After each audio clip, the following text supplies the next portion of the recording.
기도드리겠습니다. 사랑의 아버지 하나님, 따사로운 날씨 속에서 무사히 한 주를 보내고 이 자리에 모여 함께 예배드릴 수 있게 해주시니 감사드립니다. 하나님이 사랑과 은혜를 저희에게 늘 보이게 하시고 보여주신 줄을 감사드립니다. 세상과 같이 살아가려고 노력하기보다는 세상과는 다르게 오직 예수 그리스도를 같이 살며 본을 받아 주님의 길을 열심히 따라가며 주님께로 더욱더 나아가는 주님의 귀한 자녀들이 될 수 있도록 도와주시옵소서.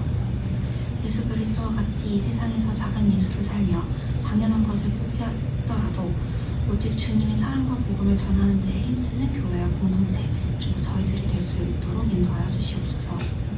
주님의 은혜와 사랑을 의지하며 하루하루를 주님이 주신 은혜와 사랑으로 살아갈 수 있도록 저희를 지켜 보호하여 주시고 저희와 늘 함께하여 주시옵소서.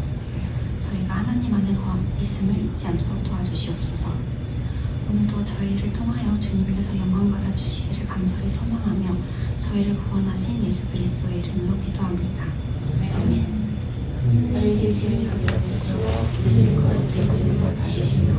나라가 임하시며 세상에서 이루어진 것 같이 땅에서도 이루어지리라.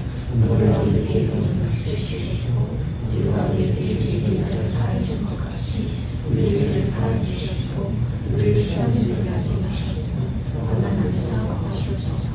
나라와 권세가 영광의 아버지께 영원히 있사옵나이다. 아멘.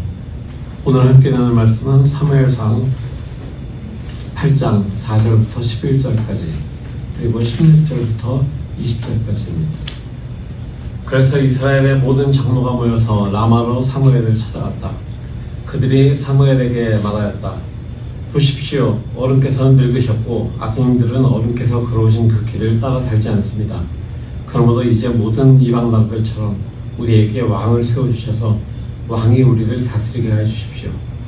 그러나 사무엘은 왕을 세워 다스리게 해달라는 장로들의 말에 마음이 상하여 주님께 기도를 드렸더니 주님께서 사무엘에게 말씀하셨다.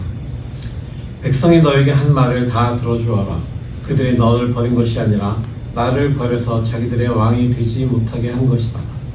그들은 내가 이집트에서 데리고 올라온 날부터 오늘까지 하는 일마다 그렇게 하여 나를 버리고 다른 신들을 섬기더니 너에게도 그렇게 하고 있다.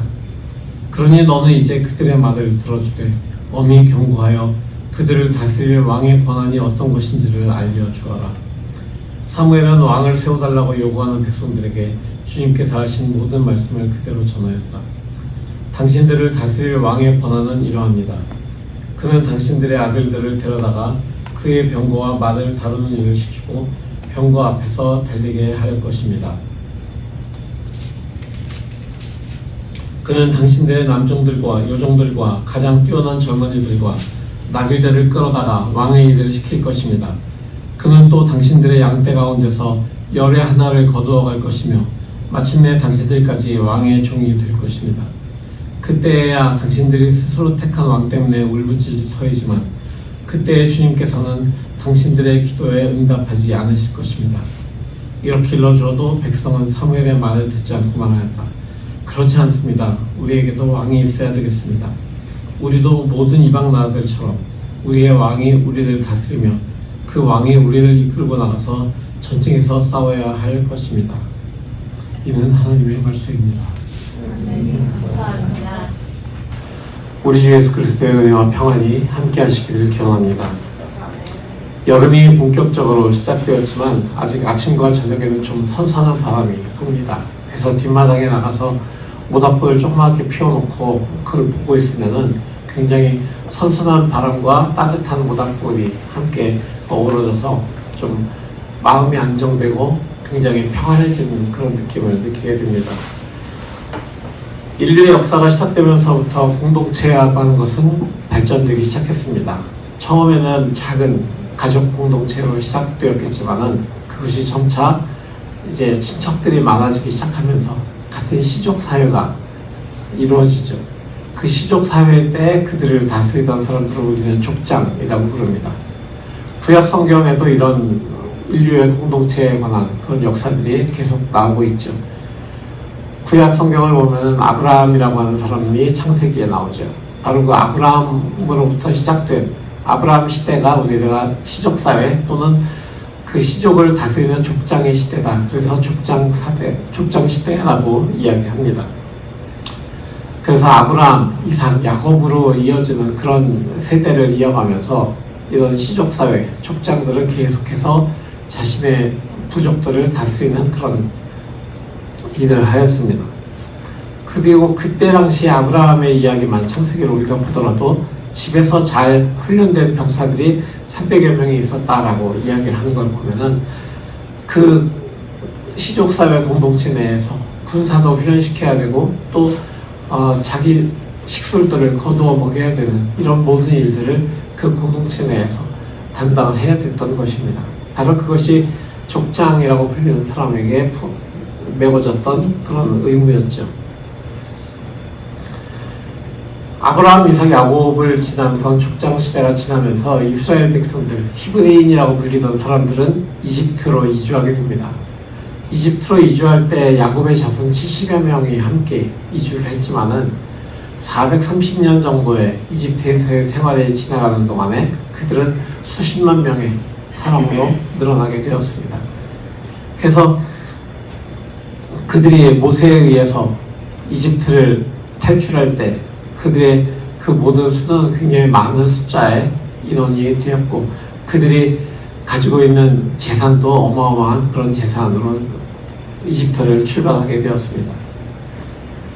여호수아와 갈렙이 이끈 그런 히브리인들이 이제 가나안으로 들어갑니다. 모세에 의해서 40년 광야 생활을 지내고 모세가 죽고 그의 후계자가 된 여호수아를 따라서 그리고 여호수아를 돕는 갈렙을 따라서 사람들이 가나안으로 들어갑니다.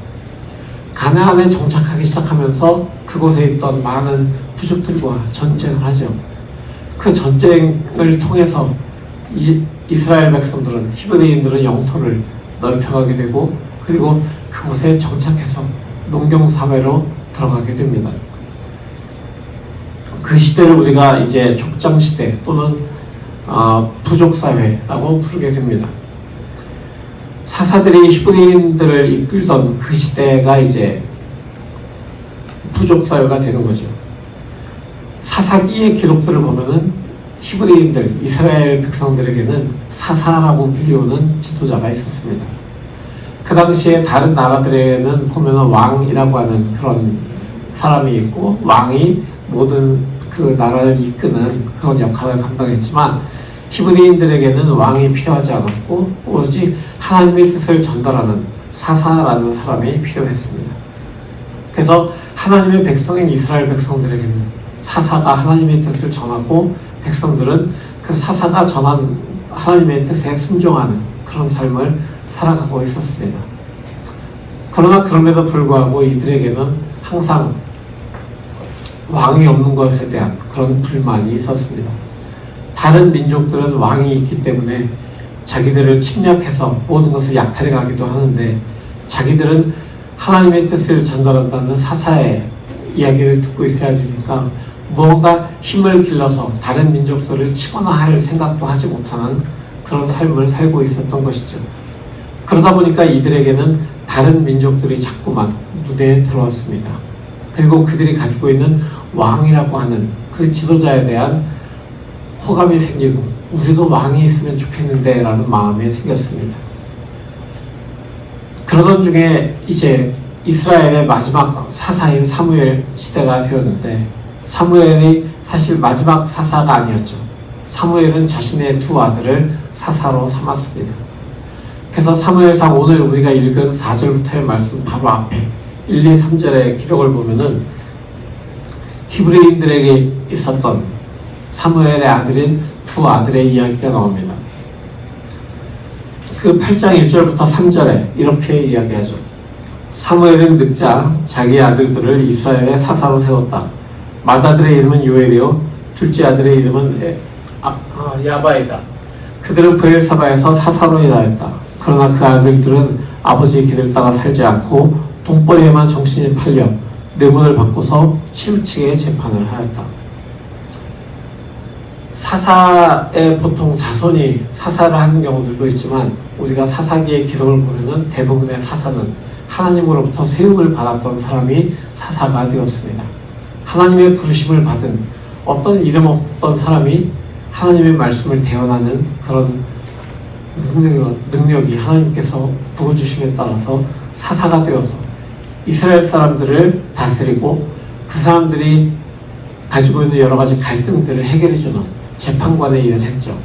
그래서 사사의 그 이야기를 사사를 영어로는 저지라고 얘기하는 것이 바로 그렇게 그들이 하던 기능에서 나온 것입니다. 사무엘의 아들들이 사사로 세움을 받았습니다. 그러니까 사무엘이 자신의 아들을 사사로 세웠고 그들이 사사의 역할을 잘 했으면 좋은데 그들은 사무엘처럼 하나님께 신실하게 매달리고 하나님의 음성을 듣는 삶이 아니라 자기 마음대로 자기의 마음에 좋은 대로 그리고 백성들이 뇌물을 가지고 와서 주면 그 뇌물을 받고 부푼 판단을 해내는 그런 사사로 살아갔기 때문에 백성들의 신임을 얻지 못했습니다. 아마 이런 사무엘의 두 아들을 보았기 때문에 백성들로서는 왕이라고 하는 다른 나라들이 가지고 있는 제도가 더 좋게 보였을 것 같습니다. 그래서 참다 못한 백성들이 이제 사무엘에게 와서 우리에게도 왕을 주십시오라고 이야기하고 있는 것입니다. 사실 이스라엘의 장로들의 주장이 일리 있어 보입니다. 부패한 사사보다는 강력한 지도력을 가지고 있는 왕이 조금 더 나아 보이기 때문입니다. 그러다 보니 그들의 왕정 체제를 가진 다른 부족들과 다른 나라들과 자신들의 필요가 되고 그 왕정 체제가 얼마나 좋을까라고 하는 그런 호기심들도 이들을 자극했고 또 사무엘의 두 아들의 부패도 이들을 자극했다는 것입니다. 그런데 이 사람들이 히브리인들이 이스라엘 사람들이 왕정 체제를 경험하지 못했을까요? 경험했던 적이 있었죠. 이집트에 있을 때 이집트의 왕 파라오가 얼마나 강력한 정치를 했는지 그들이 수백 년 동안 보았기 때문에 그들은 그 이야기를 전해 듣고 왕이라는 제도에 대해서 조금 더 호기심을 가졌을 것입니다. 사실 이집트의 왕 파라오는 당시 그 근동지방에서 강력한 그런 나라의 왕으로 힘을 가지고 있는 사람이었습니다. 나일강 유역에 비옥한 그 토지에서 나오는 많은 농산물로 인해서 이집트는 굉장히 강한 국력을 가지고 있었고 그 국력을 바탕으로 강한 군대를 일으키고 그 군대를 잘 훈련시켜서 당시에 그 주변에 큰 나라로 자리 잡고 있었습니다. 이집트에서의 경험뿐만이 아니라 주변 왕국들에서의 그 왕정 체제가 히브리인들에게는 좋아 보였고 그래서 그들은 이제 하나님의 뜻을 전달하는 사사가 아닌 왕을 필요로 하고 있는 것입니다. 사실 이 이야기를 이스라엘의 장로들이 사무엘에게 와서 했을 때 사무엘은 좀 빈정이 상했을 것 같습니다.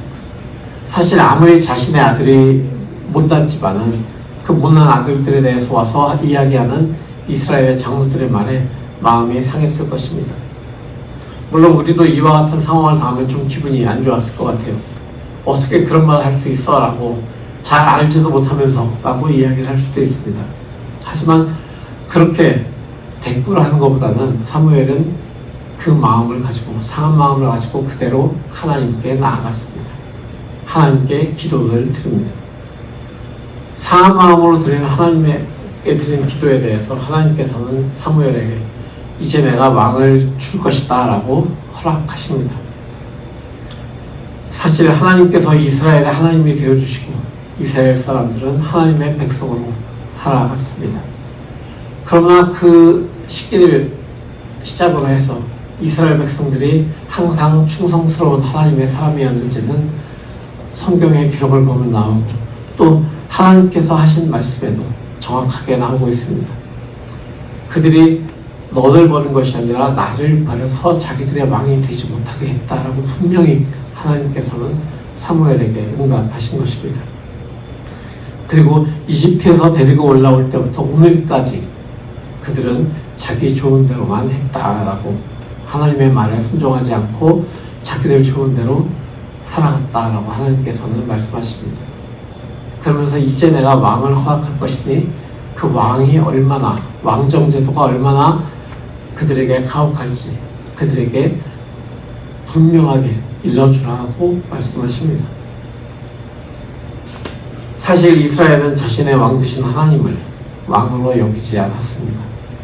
하나님의 말씀을 전하는 사사가 있었고 하나님의 뜻에 의해서 그들이 이집트에서 가나안 땅으로 옮겨졌고 비옥한 땅에서 살아갈 수 있었음에도 불구하고 그들은 하나님의 말씀을 순종하지 않고 이방의 신을 섬기기를 좋아했고 이방의 제도들을 더 좋아했습니다.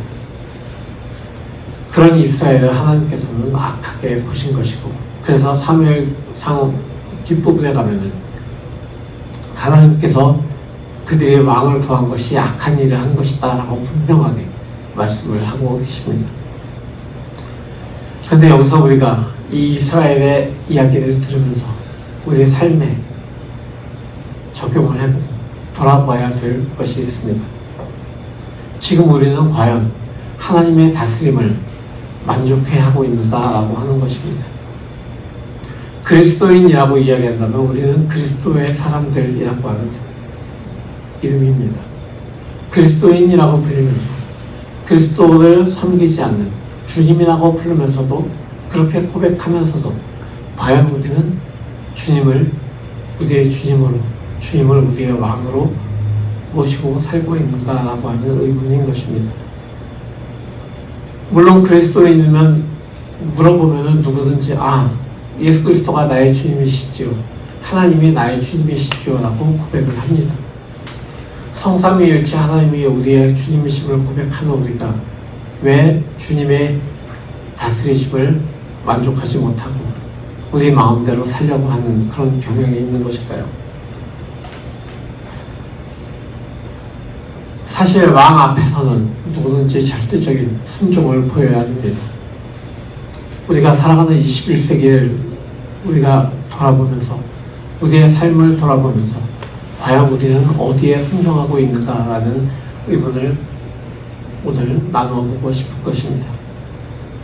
과연 우리는 하나님을 우리의 왕으로 주님으로 인정하면서 매 순간을 살아가고 있습니까? 우리 안에 내주하시는 성령님의 그 음성을 계속해서 듣기를 원하고 성령의 인도하심을 구하고 그 성령의 인도하심을 따라서 순종하고 있느냐는 이야기입니다. 사실 교회 안에도 그렇지 않은 모습들이 많이 있습니다. 사실 교회라든가 교회 교리, 교단의 제도, 또 목회자를 포함한 그리스도의 리더들을 우리가 얼마나 따르고 순종하고 있는지를 생각해 보십시오. 하나님을 순종하지 않고 사람을 순종하고 있는 그런 우리의 모습이 있지 않습니까? 많은 교회에서 특히 대형 교회일수록 담임 목사의 지위가 마치 왕처럼 주님을 대체한 다른 존재로 자리 잡고 있지는 않은가라고 하는 것입니다. 또한 교회의 그 규모라든가 교회 교인 수라든가 화려한 건물 이런 것들이 우리의 모든 마음을 사로잡고 있는 것은 아닌지 우리가 생각해 봐야 될 것입니다. 교회 밖에서 우리의 삶은 어떻습니까? 직장에서 또는 학교에서 사람들과의 관계에서의 우리의 삶은 정말 주님을 주님으로 인정하고 살아가느냐는 것입니다. 돈, 권력, 명예 이 모든 것이 우리의 눈길을 사로잡고 있는 마음으로 자리 잡고 있지는 않은지요. 멀리 볼 것도 없습니다. 가장 가까운 내 자신의 속을 들여다봅니다. 내 감정, 내 욕구, 내 건강, 내가 가지고 있는 관계들, 내 스펙들. 우리는 수많은 것들을 왕으로 삼아가려고 자꾸 밖으로 눈을 돌리는 그런 연약한 사람들입니다. 본문에 있는 이스라엘과 비교할 때 조금도 다를 바가 없습니다. 하나님을 버리고 하나님이 왕이 되지 못하게 하고 있는 삶을 우리도 살고 있는 것입니다. 그런데 사무엘의 기도를 들으신 하나님께서 왕을 허락하시기로 했다라고 하는 것이 참으로 놀랍습니다. 사실 하나님께서는 무슨 소리냐, 이스라엘의 왕은 나다, 내 말을 들어야 된다, 내 말에 순종해야 된다라고 말씀하실 수도 있었습니다. 사무엘에게 그렇게 전하라고 강력하게 얘기하실 수도 있습니다. 그러나 하나님께서는 이스라엘에게 왕을 허락하십니다. 왕을 구하는 것이 이스라엘의 불신앙 때문이라면 그것을 막으시는 것이 옳은데 왜 하나님께서는 그들에게 왕을 허락하셨을 것일까요? 그 이유는 그들로 하여금 실제 왕정 체제로 살아가게 함을 통해서 그들 스스로 자신들이 구하는 것이 크게 잘못되었다는 것을 깨닫게 하시는 데 뜻이 있었습니다. 그렇지 않고 무조건 하나님께서 만약 막으셨다면, 반대하셨다면 이스라엘은 끝까지 왕에 대한 그들의 생각이 잘못되었다고 하는 것을 깨닫지 못했을 것입니다. 그래서 하나님께서는 왕을 허락하시는 어떤 선물을 이스라엘 백성들에게 주신 것이 아니라 왕정 체제를 통해서 그들의 생각이 잘못되었다고 하는 것을 깨달을 기회를 이스라엘에게 주신 것입니다. 10절에서 18절까지를 보면은 왕으로 인해서 이스라엘이 당할 어려움들이 계속해서 나옵니다. 그럼에도 불구하고 이스라엘은 왕을 원합니다. 그 이야기를 다 듣고도 왕을 우리에게 주십시오. 우리에게는 왕이 있어야겠습니다. 라고 이야기합니다. 왕으로 인해서 잘만 살게 된다면 그까지 노예로 우리의 노예를 왕에게 주거나 하는 것이 무슨 상관이냐라고 하는 그런 말인 것입니다. 사실 우리도 그럴지 모릅니다. 내가 잘 살게만 된다면야, 내가 경제적으로 좀 넉넉하게만 된다면야, 내가 오늘 하루 정도는 하나님의 일을 하는 그런 일들을 멈추어도 괜찮지 않을까? 내가 며칠 정도, 몇 주 정도 교회에 나가지 않는다고 해서 내 경제에는 훨씬 더 큰 이익이 있다면 내가 그걸로 교회에 헌금 더 많이 하면 되지 라고 생각하고 있지는 않습니다. 성도 여러분, 우리의 왕은 오직 예수 그리스도 한 분이십니다. 예수 그리스도가 세상의 왕과 다른 점은 예수 그리스도는 우리를 살리기 위해서 자신의 모든 것을 내려놓으셨다, 버리셨다라고 하는 데 있습니다. 우리가 하나님 아버지를 우리의 왕으로 삼는 그 이유는, 우리의 왕으로 섬기는 이유는 하나님께서 우리를 구원하시기 위해서, 우리를 만드신 하나님께서 하나님을 버리고 떠난 우리를 구원하시기 위해서 죄 없는 자신의 아들을 우리에게 내어주시기까지 우리를 사랑하셨기 때문입니다. 그리고 지금 이 순간에도 성령 하나님께서 우리 안에서 우리가 하나님의 음성을 계속해서 들을 수 있도록 우리에게 말씀하시고 있기 때문입니다. 세상의 왕들은 말로만 섬긴다고 할 뿐이지 결국은 자신들이 지배하려고 하는 노력을 멈추지 않습니다. 당장 우리 주변에서 있는 많은 리더들이라고 하는 사람들만 봐도 그렇습니다. 국회의원들, 대통령들, 장관들, 모든 선출직으로 일하고 있는 사람들이 처음에는 모두 섬기겠습니다 라고 이야기하고 큰 절까지 하지만 결국에는 모든 사람들에게 갑이 되어서 자기의 모든 능력을 과시하려고 하는 그런 일들을 하지 않느냐라는 이야기입니다. 아무리 위대한 왕처럼, 위대한 리더처럼 보이는 사람일지라도 그가 우리를 죽음에서 구원하지는 못합니다. 우리 죄를 대신해서 자신의 목숨을 버리지 못합니다. 이 세상의 어떤 왕도, 심지어 어떤 신이라고 불리우는 존재도 자신을 버리기까지 사람들을 사랑하지 않았습니다. 그러나 참되신 우리 주님은 자신을 내려놓으시기까지 인간의 모습을 내려놓고 십자가에 달리시는 그런 놀라운 은혜로 우리를 살리셨습니다. 그러니 참되신 우리 주님만을 진정한 우리의 왕으로 삼고 살아가는 그런 우리 모두가 되기를 바랍니다. 주님을 왕으로 여긴다라고 하는 말은 이 세상을 실제로 통치하시는 분이 주님이시다라고 하는 사실을 인정하는 것입니다. 문제는 우리 주님의 통치가, 그의 사랑이, 그의 선하심이 우리 손에 그렇게 쉽게 잡히지 않는다는 것입니다. 우리 눈에 그렇게 쉽게 띄지 않는다는 것이죠. 그렇기 때문에 하나님의 백성이라고 자처하는 이스라엘 백성도 자신들이 원하는 일들이 그대로 일어나지 않기 때문에 하나님의 통치를 실감할 수 없었습니다. 그 이유는 그들이 바라고 원하는 것과 하나님이 원하시는 것이 달랐기 때문입니다.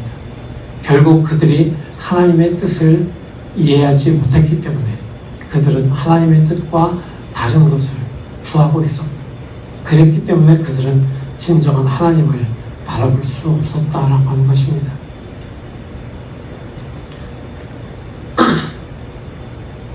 하나님께서는 결국 이스라엘의 왕정 체제를 허락하셨습니다.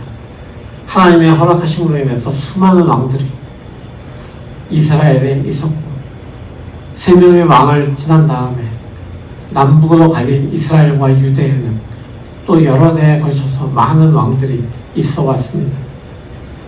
그들 모두 다 처음에 왕이 될 때에는 역사에 남을 통치자가 되어야겠다라고 생각을 했을 것입니다. 그러나 그들 중에서 역사의 길이, 그들의 이름이 높여진 왕들은 손에 꼽을 정도밖에 되지 않습니다. 수많은 왕들이 비참한 최후를 맞았습니다. 분명 그들을 왕의 자리로 부르신 분은 하나님이십니다. 하나님의 그들의 겸손함과 그들의 비방함을 보시고 그들을 높이 사용하기 원하셨을 것입니다. 그러나 많은 왕들이 하나님의 마음에 합한 사람이 없었다라고 하는 것을 우리는 볼 수 있습니다. 하나님의 마음에 합했다라고 하는 딱 한 명의 왕 다윗조차도 그가 저지른 많은 연약함들을, 그가 저질렀던 여러 건의 죄들을 우리는 성경을 통해서 볼 수 있습니다. 하나님이 주신 은혜에 감사하면서 영광을 돌리는 것이 아니라 오히려 자신이 하나님의 그 영광을 가로채려 했던 것이 그 왕들의 일생이었습니다. 하나님이 없이도 내가 할 수 있겠다, 나를 위한 기념비를 세우고 나의 이름을 더 높이자라고 하는 그런 교만한 마음이 그들의 안에 가득 차기 시작하면서 그들은 하나님께서 사용할 수 없는 그런 왕이 되었던 것입니다. 우리 그리스도인들도 매 순간 하나님의 뜻을 구하고 하나님의 뜻을 순종하면서 살겠다라고 이야기합니다. 하지만 여전히 내 마음속 왕의 자리에는 무언가 다른 것이 앉으려고 합니다. 우리가 누군가를, 무엇인가를 자꾸만 하나님 대신에 앉히려고 하고 있습니다. 우리는 누구나 그리스도인으로 하나님께 쓰임받는 삶을 살기 원합니다. 그렇다면 우리 마음속의 왕좌를 주님께 내어드려야 됩니다. 겸손함으로 주님 앞에 무릎을 꿇고 주님의 뜻에 순종하는 그런 삶을 살아가야 하는 것입니다. 그렇게 살아갈 때 주님이 우리를 사용하십니다. 말씀을 정리합니다. 우리 주 예수 그리스도는 왕 중에 왕이십니다. 평화의 왕이고 정의의 왕이고 사랑의 왕이십니다. 십자가와 부활의 예수 그리스도만이 우리를 죄와 죽음에서 해방하고 영원한 생명을 우리에게 주시는 유일한 왕이십니다. 바로 그 구원과 생명의 왕이신 그리스도 예수를 우리 삶의 왕으로 모시고 살아가는 우리 모두가 되기를 성부, 성자, 성령의 이름으로 기원합니다. 아멘. 오늘 이 말씀을 가지고 우리는 기도하며 나누기를 원합니다. 우리가 첫 찬양에서 불렀던 것처럼 왕이신 주님 오셔서 내 안에 좌정하시고 내 삶을 다스려 주십시오. 그 성령이 우리 안에 계시기 때문에 내가 매일매일 기쁘게 살아갈 수 있고 기쁘게 찬양 가운데 살 수 있습니다. 바로 그 주님의 신실하심에 기대해서 내가 기도하니 신실하신 주님 나를 다스려 주십시오 라고 그렇게 기도하며 나가겠습니다. 다 같이 기도합니다. 세상을 살아가는 우리의 눈길은 자꾸만 세상에 있는 모든 것들로 집중되는 것을 이 시간 고백합니다. 주님, 세상의 것이 아니고 오로지 한 분 주님께 우리의 시선을 고정시킬 수 있도록 우리 안에서 성령으로 역사하시고 우리의 연약함을 도와주시옵소서. 신실하신 주님께서 우리 안에 좌정하시고 다스려 주시옵소서. 그 주님의 다스림을 계속해서 구하고 우리 안에 신실하신 주님께서 좌정하시고 다스리신다는 것을 날마다 인정하고 그 주님께 주님의 뜻을 구하는 우리의 삶이 되어가기를 원합니다. 우리 안에 신실하신 주님이 앉아 계시기 때문에 신실하신 주님의 뜻을, 나의 뜻을 내려놓고 주님의 뜻을 구하고 바로 그 주님의 뜻을 순종하기를 멈추지 않도록 우리를 도와주시옵소서. 그렇게 주님이 우리의 왕이신 것을 기뻐하고 찬양하는 것이 바로 우리의 힘이 되고 바로 그 힘을 바탕으로 우리가 세상에 담대하게 예수 그리스도의 이름을 선포하는 주님의 제자들 될 수 있도록 인도하여 주시옵소서. 예수 그리스도의 이름으로 기도합니다. 아멘. 성도 여러분, 우리를 죄에서 구원하시기 위해 십자가에서 자신을 내어주신 예수 그리스도를 우리의 영원한 왕으로 섬기는 것이 우리의 마땅한 일입니다. 세상의 왕들과 비교할 수 없는 주님이 우리의 왕이심을 기뻐하고 기뻐하십시오. 아멘. 세상을 구원하시고 하나님의 자녀로 살리시니 주님의 은혜를 잊지 않겠습니다. 주님의 말씀에 순종하며 그 말씀을 세상에 전하는 제자의 삶이 우리를 향하는 부르심을 기억하겠습니다. 나의 왕 나의 주님께 영광을. 아멘. 이제는 우리 주 예수 그리스도의 무한하신 은혜와 아버지 하나님의 지극하신 사랑하심과 성령의 내주하시며 인도하시니 이제 주님을 우리의 왕으로, 유일한 왕으로 고백하고 살아가는 그 삶을 살기로 결단한 모든 주님의 사랑하는 자녀들 머리머리 위에, 그들의 가정과 학업과 모든 직장 위에 영원토록 함께 하시기를 간절히 축원하옵나이다. 아멘.